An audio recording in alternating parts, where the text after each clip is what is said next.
Once upon a time, in a dense forest, there lived a wise old owl. He was renowned for his sagacity, and his knowledge was well known throughout the forest. All the animals in the forest, whether big or small, would come to him for advice and guidance. One day, a group of young animals gathered around the owl, curious to know the secret of his wisdom. The owl smiled and said, "My children, wisdom is not something that can be acquired overnight. It takes years of experience and learning to become wise." The young animals were still curious and asked, "But how did you acquire your knowledge, wise owl?" The owl replied, "I have traveled far and wide, observing and learning from everything I see. I have studied the stars and the moon, and I have learned from the ancient books that my ancestors left behind." The young animals were amazed and asked, "Can you tell us a story about your travels, wise owl?"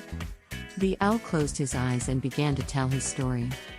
"Many years ago, I traveled to a far-off land, where the sun was always shining, and the trees were tall and green. As I flew over the land, I saw a great river that flowed through the forest. I followed the river for many days, observing the creatures that lived there and learning from their ways. One day, I met a wise old turtle who had lived by the river for many years. He told me many stories and taught me about the ways of the world. I learned about the cycle of life and death, and how everything is connected." The young animals listened in awe as the wise owl continued his story.